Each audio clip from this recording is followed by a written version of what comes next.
Ah, papa viens. Papa viens.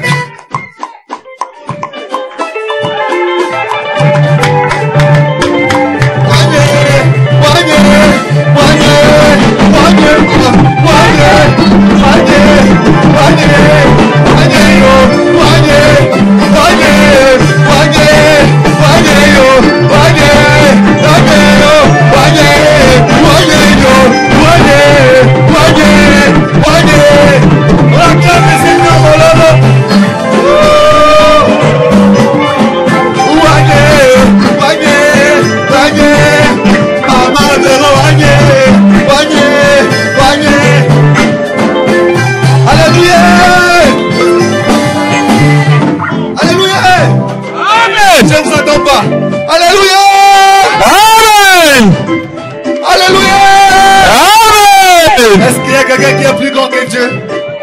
Dosé. Est-ce qu'il y a quelqu'un qui est plus grand que Dieu? Dosé. Est-ce qu'il y a quelqu'un qui est plus grand que Dieu? Ah, j'ai dit ceci. Est-ce qu'il y a quelqu'un qui est plus grand comme notre Dieu? Non. En français, ça ne sonne pas bien. Papa, voici l'homme. Jusqu'au mbas. Est-ce qu'il y a quelqu'un qui dépasse notre Dieu? Parce qu'en français, ça ne sonne pas bien. Est-ce qu'il y a quelqu'un qui s'est garé à notre Dieu? Est-ce que non. Son père c'est qui? Sa mère c'est qui? Jésus c'est où? Notre Dieu, il est capable d'avoir un fourmi noir dans un lieu noir.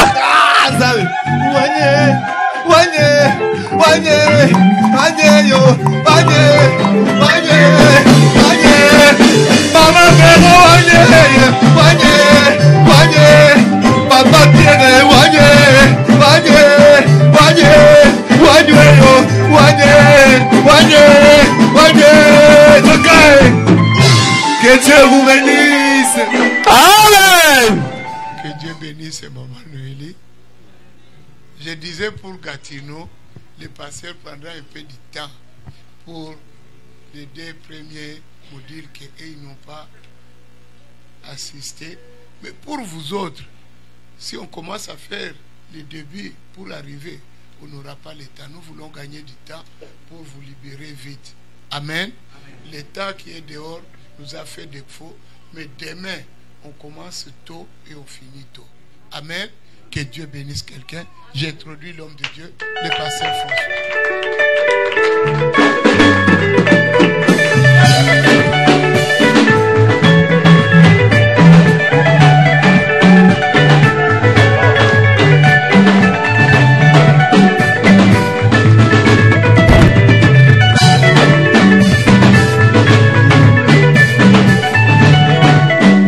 Amen. Amen. Bonjour à tous. Bonjour. Que Dieu vous bénisse. Amen.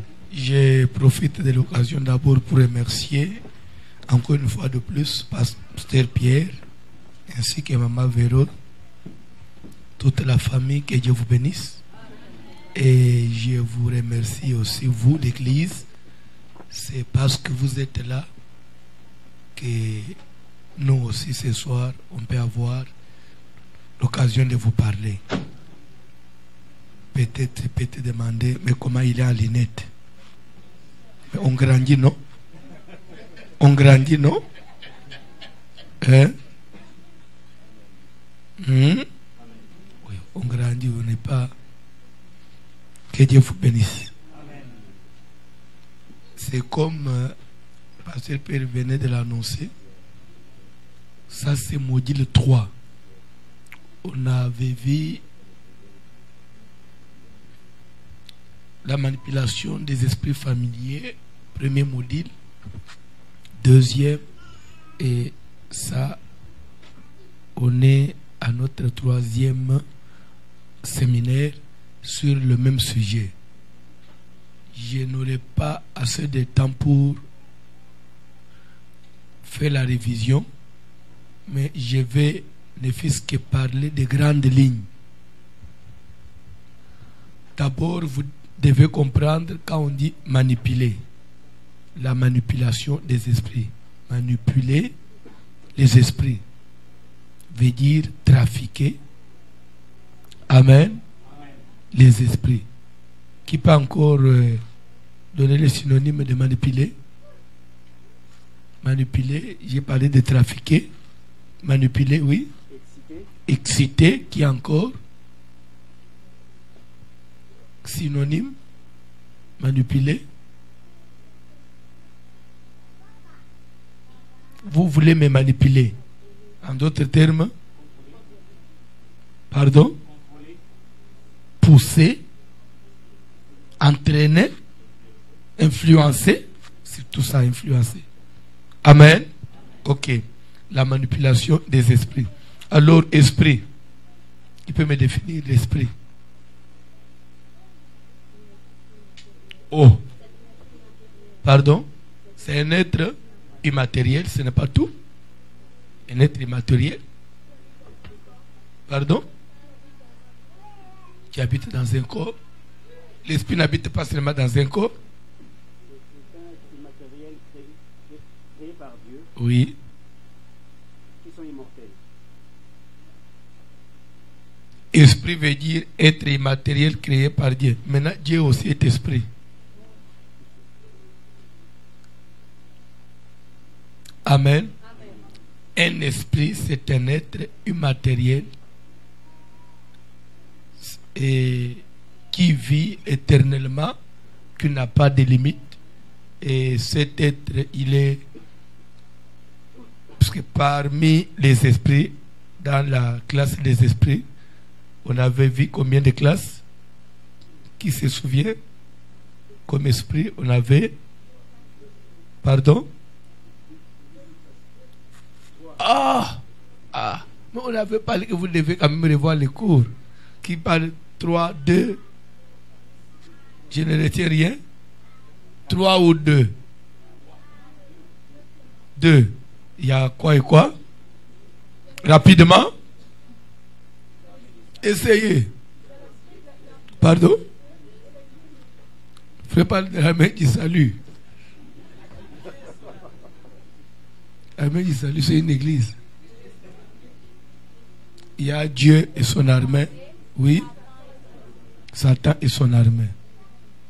Ça fait des groupes. Ok. Dans l'armée de Dieu, nous avons. Il y a Dieu, il y a son armée. Dans l'armée de Dieu, il y a qui? Il y a des anges. Ça, vous répondez ou vous tâtonnez? Comme si vous n'êtes pas sûr, vous êtes en train de tâtonner comme ça, vous allez voir ma réaction. Nous avons Dieu et son armée. Dans l'armée de Dieu, dans l'armée de Dieu, nous avons les anges célestes et les anges terrestres. Les anges célestes, nous voyons les êtres immatériels qui habitent au ciel. Et les anges terrestres, nous voyons l'église. Ok. Et Satan, son armée, dans l'armée de Satan, il y a les démons. Quand vous dites les démons, Satan lui-même, il est aussi démon. Non, je parle. Il y a Satan et son armée. Maintenant, nous parlons de l'armée de Satan. Oui. L'esprit humain, oui. L'esprit des revenants, oui. Et les esprits des animaux. Amen. Ce sont des choses que vous devez vraiment retenir. Pourquoi? Parce que toute la spiritualité tourne autour de ça. Quand nous prions, combat spirituel, on invoque le feu. Mais vous devez d'abord connaître tout ça. Parce que je cherche la délivrance. C'est par rapport à quoi? Tout est lié à ça. Bref, la manipulation des esprits familiers, c'est un chapitre dans le grand chapitre du monde des esprits. Il y a le grand chapitre monde des esprits. Il y a un enseignement et je parle sur le monde des esprits. Alors dans le monde des esprits, il y a une branche, on parle maintenant de la manipulation des esprits. Donc si vous devez bien comprendre la manipulation des esprits, vous devez d'abord comprendre qu'il y a le monde, ce monde que nous vivons, le monde physique. La terre, il y a la terre, il y a l'univers visible, il y a l'univers invisible, il y a le ciel, il y a tout ça. Mais à part tout ce que nous voyons physiquement, vous devez comprendre qu'il y a le monde qui est spirituel. Et le monde physique est soumis au monde spirituel. Le monde physique subit les influences du monde spirituel. Amen. On va nous lire un petit verset. 2 Corinthiens chapitre 10 versets 3 à 4. Deuxième épître de Paul aux Corinthiens, 10e chapitre du 3e au 4e verset. Là, j'invite toute l'assemblée à se tenir debout et on peut nous lire rapidement le verset. 2 Corinthiens chapitre 10, nous lirons à partir du verset 3 jusqu'au verset 4. Nous lisons au nom de Jésus-Christ. Si nous marchons dans la chair... Là, c'est Paul qui écrit aux Corinthiens, dit ceci. Même si nous vivons dans la chair, nous marchons dans la chair. Bref, il veut dire, nous vivons dans la chair. Nous vivons avec le corps physique, le corps matériel. Nous ne combattons pas selon la chair. Vous devez comprendre que la plupart des choses, ça ne se passe pas dans la chair. Même si nous avons le corps physique. Mais la plus grande partie de la vie, ce n'est pas dans le physique. Si nous marchons dans la chair, nous ne combattons pas selon la chair. Continuez. Car les armes avec lesquelles nous combattons ne sont pas charnelles. Et il donne une justification. Il dit car les armes même que nous utilisons pour combattre ne sont pas matérielles, ne sont pas physiques. Alors si les armes ne sont pas physiques, c'est qu'elles sont comment? Elles sont spirituelles, mais nous sommes physiques. Pourquoi nous ne combattons pas selon la chair? Pourquoi nous n'utilisons pas les armes qui sont physiques? C'est parce que la plus grande vie, elle est cachée, elle est invisible. Même la victoire, il faut d'abord la voir sur le plan spirituel avant de la matérialiser. C'est pour vous dire que nous vivons un monde qui est spirituel. Mais qui est soumis? Maintenant, le monde physique est soumis à ce qui est spirituel. Amen. Amen. Que Dieu vous bénisse. Amen. On peut encore prendre un autre verset. Asseyez-vous. Vous pouvez vous asseoir. Un autre verset, papa. Ephésiens 6. Commence par 10, rapidement. Ephésiens chapitre 6, à partir du verset 10, je lis au nom de Jésus. Ephésiens 6. 6. Ok. Au reste, fortifiez-vous dans le Seigneur et par sa force toute puissante. Revêtez-vous de toutes les armes de Dieu afin de pouvoir tenir ferme contre les ruses du diable. Car nous n'avons pas à lutter contre la chair et le sang, mais contre les dominations. Quand il dit car nous n'avons pas à lutter, si nous changeons de verbe, nous gardons toujours le même sens. Nous pouvons mettre synonyme de lutter. Combattre. Car nous n'avons pas à combattre. Pourquoi on combat? C'est pour une victoire. On combat, c'est pour obtenir la victoire. C'est ça le résultat. Ce qu'on cherche, c'est la victoire. Et maintenant, Paul dit, car nous n'avons pas à combattre. C'est que sur la terre, si vous voulez avoir la victoire dans tous les domaines, Paul dit, ne combattez pas selon la chair. Vous devez combattre selon l'esprit. Bref, vous allez comprendre tout ce que nous cherchons dans la vie. Il faut d'abord avoir une victoire spirituelle. Amen. Et après, la victoire spirituelle va se matérialiser. Amen. C'est ce que les chrétiens n'arrivent pas à comprendre. Les occultistes, ils ont la maîtrise de ces choses. Même le matin, avant de sortir de sa maison, il doit faire des incantations. Il doit préparer sa journée. Il doit invoquer les esprits. Et après, il sort. Un quartier pour aller d'abord sur le ring, même des joueurs, des grands joueurs, la nuit, il est dans les cimetières. et la journée, il a la victoire. Jésus aussi avait l'habitude, la nuit, il est à la montagne. Et la journée, il peut marcher sur les eaux. D'abord, il devait d'abord conquérir sur les plans spirituels. Rappelez-vous, même les jours où Jésus avait marché sur les eaux, il revenait d'où? Il revenait de la montagne. La Bible dit qu'il a travaillé un soir. Après, il va renvoyer la foule. Il dira à ses disciples, précédez-moi, moi je vais rester renvoyer la foule. Et pourtant ce n'était pas ça. Et si c'était question de renvoyer la foule, il pouvait renvoyer la foule et les disciples étant présents. Il a dit non, vous devez dévancer, moi je vais renvoyer la foule. Après, ce n'était même pas ça, il est allé à la montagne. Il a pris tout son temps dans la prière. Et vers 4 heures du matin, on l'a vu marcher sur les eaux. Ce qui l'a permis de marcher sur les eaux, c'est la force qu'il a eu à la montagne. Si spirituellement vous êtes fort, tout sera facile dans la vie.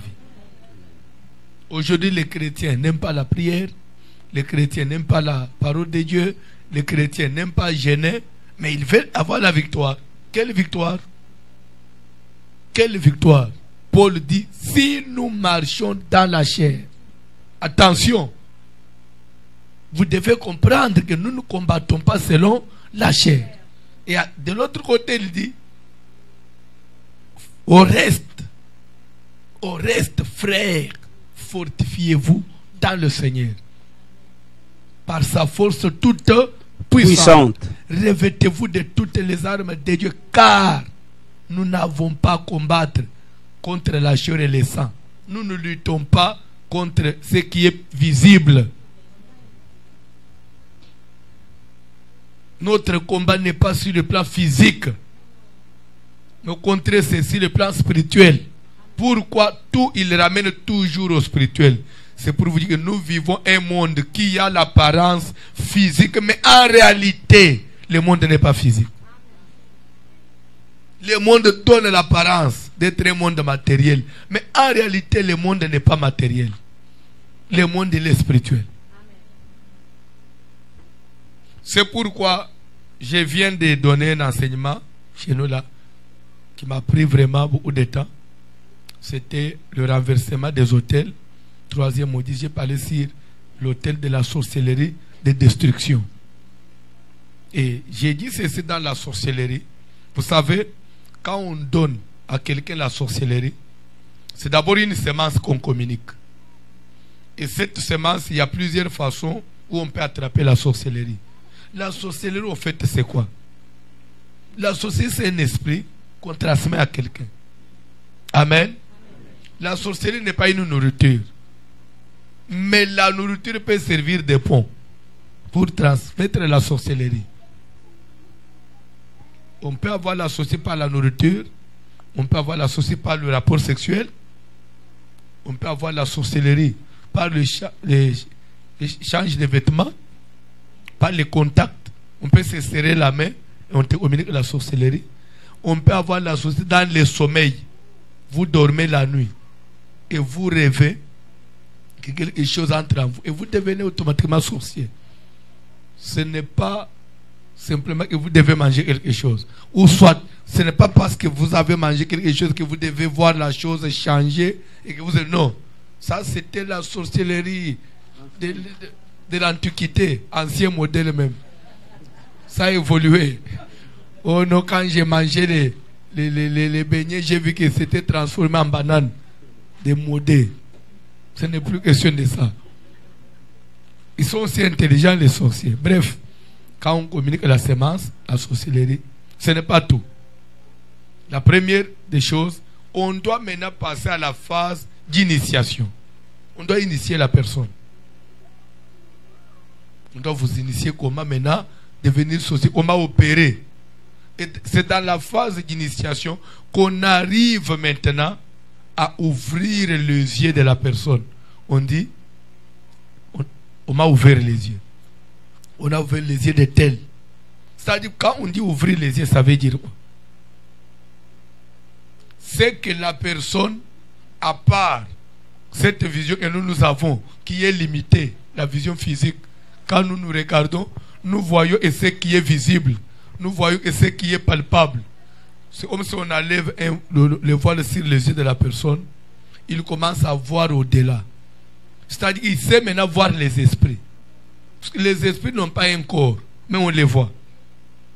Et quand on les voit avec leur corps spirituel. Il y a un corps spirituel. Je donnerai les versets pendant ce séminaire. Les esprits ont un corps. Pour votre information, quand Dieu dit créons l'homme à notre image, Dieu il est esprit. Mais il dit à notre image. Et par après, il a commencé à créer l'homme. L'homme il a donné les yeux, la tête, les membres, tout. Il dit que cela, il les faisait selon son image. Alors Dieu, c'est qu'il a quand même